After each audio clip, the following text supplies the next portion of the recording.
చేస్తాం 100%. Yeah, good morning మస్తన్రావు గారు. So ఏంటి ఇప్పుడు ఎలా చూడొచ్చు అంటారు? ఇప్పుడు రఘువర్మ ఓటమి, గాలి శ్రీనివాసులు నాయుడు గెలుపు, మా పార్టీ వల్లే గెలిచింది అని చెప్పేసి అచ్చెన్నాయుడు మాట్లాడారు, మీరు కూడా విన్నారు. అయితే వైసీపీ మాత్రం ఇది భారీ ఎత్తున షాకు, కూటమి ఇచ్చినటువంటి హామీలు నెరవేర్చలేదు, కూటమికి ఇది ఒక భారీ ఓటమి అని చెప్పేసి చెప్పినటువంటి పరిస్థితి. సో ఓవరాల్గా ఇది ఒక ప్రజల మ్యాండేట్ అనుకోవచ్చా? గతంలో కూడా సజ్జల రామకృష్ణారెడ్డి గారు మాట్లాడారు. లాస్ట్ టైము ఎమ్మెల్సీ ఎన్నికలు జరిగినటువంటి నేపథ్యంలో 3 చోట్ల గెలిచారు అప్పుడు టీడీపీకి సంబంధించిన అభ్యర్థులు, ఐ థింక్. సో దానికి సంబంధించి కూడా ఆయన మాట్లాడారు. మాట్లాడిన సందర్భంలో ఇది మ్యాండేట్ కాదు అని చెప్పి కూడా ఆయన క్లియర్గా చెప్పారు. ఎలా చూడొచ్చు అంటారు? గుడ్ మార్నింగ్ అండి, ప్యానల్లో ఉన్న పెద్దలు. ఇక్కడ అచ్చెన్నాయుడు గారు అది రాజకీయ ఎత్తుగడగా చెప్తా ఉన్నారు. అంటే మేము ఇద్దరికి ఏమన్నాము, రెండో ప్రాధాన్యత ఓటు శ్రీనివాస నాయుడు గారికి, అదేవిధంగా ఆయన తెలుగుదేశం, అదేవిధంగా జనసేనకు సంబంధించిన ఎంబ్లమ్స్ కూడా పెట్టుకొని ప్రచారం చేస్తున్నారు. అంతా నిజం కావచ్చు. కానీ తెలుగుదేశం పార్టీ కూటమి పరంగా జనసేన గాని అధికారికంగా ఎవరిని ఓట్లేయమన్నారు, వాళ్ళ క్యాడర్ ఇచ్చారనేది ఇక్కడ గమనించాల్సిన విషయం. అయితే ఆయన అన్నట్టు చంద్రబాబు నాయుడు గారి టెలికాన్ఫరెన్స్ లో కానీ, పల్లా శ్రీనివాసరావు గారు పెట్టినట్టు కానీ రాజకీయ ఎత్తుగా ఆయన చేసి ఉండొచ్చు. కానీ వాళ్ళు ఇప్పుడు ఎంత సమాధానం చెప్పాల్సింది ఎవరంటే అచ్చెన్నాయుడు గారు కానీ, లేకపోతే వైఎస్ఆర్సీపీ కానీ కాదు, గాలి శ్రీనివాస నాయుడు గారు చెప్పాలి. నన్ను నమ్మారు జనసేన టీడీపీ క్యాడరు, అధికారికంగా ప్రకటించిన రఘువర్మ గారిని నమ్మలేదు అనేది ఆయన చెప్పి, నేను కూటమి తరఫున నేను పనిచేస్తాననే విధంగా గాలి శ్రీనివాస నాయుడు గారు ఎప్పుడైతే చెప్తారో దానికి ఒక సమాధానం. ఇంకొకటి రెండోది ఏంటంటే వైఎస్ఆర్సీపీ సమాధానం చెప్పాల్సింది ప్రజలకు కానీ కేడర్.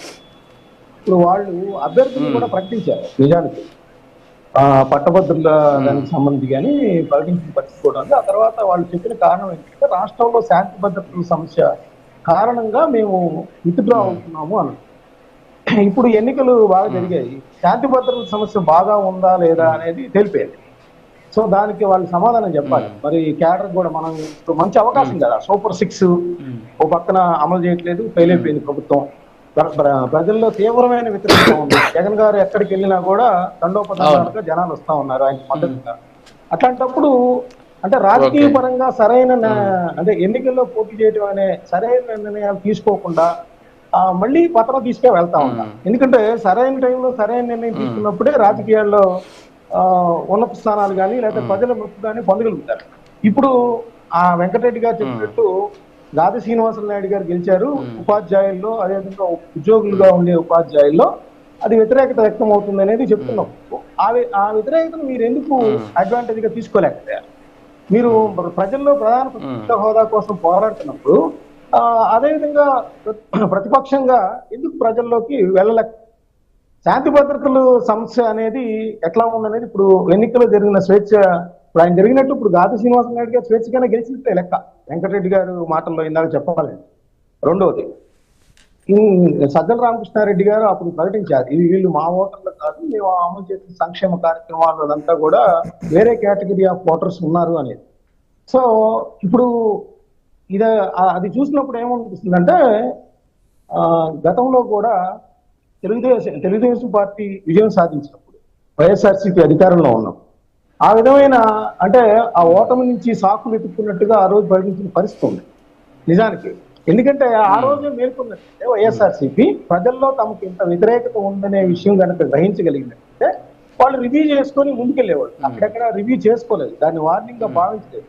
వాళ్ళు వేరే ఓటర్లు అనే ఒక చిన్న మాటతో తీసిపారేయటంతో అది ఘోర ఓటమి తీసుకు రేపు 164 స్థానాల్లో వీళ్ళు గెలవడానికి కారణమైంది అనేది కూడా అంటారు. ప్రజలు ఎప్పుడైతే ఒక విషయాల్లో మీ పరిపాలన పట్ల కొంత వ్యతిరేకత వ్యక్తం చేసినప్పుడు మనం ఆ విధమైన ఇది చూడాలి. ఇంకోటి ఏంటంటే ఇక్కడ మస్తన్రావు గారు, ఇందాక బండారు వంశీకృష్ణ గారు ఒక అంశాన్ని లేవనెత్తారు. ఒక్క నిమిషం. ఏంటంటే చదువుకున్న వాళ్ళు ఎవరు వైసీపీకి ఓటేయరు అని చెప్పేసి మీ పార్టీ నాయకుల ఆలోచన, సో అందుకనే మీరు పోటీ చేయలేదు అని చెప్పేసి ఆయన ఒక వాదన లేపినటువంటి పరిస్థితి. దాన్ని ఎలా చూడొచ్చు అంటారు? అంటే చదువుకున్న వాళ్ళు అంటే మనం వాళ్ళకి కోటి 20 లక్షల మంది ఓటర్లు కూడా అవమానించారు, అదేం కరెక్ట్ కాదని నేను అనుకుంటా ఉన్నా. రెండోది ఏంటంటే వాళ్ళు సమాధానం చెప్పాల్సి, ఉమ్మడి వైఎస్ఆర్సీపీకి సంబంధించి ఉమ్మడి గోదావరి జిల్లాలు కానీ ఉమ్మడి కృష్ణా జిల్లాలు కానీ విద్యాపరంగా పేరు ప్రఖ్యాతలు వచ్చింది. కృష్ణా కానీ అటు గుంటూరు కానీ మీరు చూసినట్లయితే విద్యాపరంగా అత్యున్నతంగా దేశవ్యాప్తంగా పేరు పొందిన జిల్లాలుగా మనం చెప్తాం.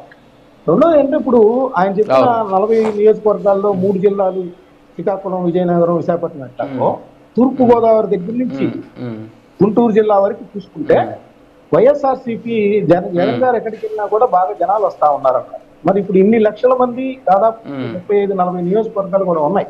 ఇక్కడ ఆ నియోజకవర్గాల ఇది కూడా ప్రతిఫలించినట్టుగా కనిపిస్తా ఉంది. మరి మీరు చెప్తున్న ఆ కూటమి సర్కార్ ఫెయిల్యూర్ అంశం ఇక్కడ ఎక్కడ కనిపిస్తుంది అనేది వైఎస్ఆర్సీపీ ఉన్న ప్రశ్న.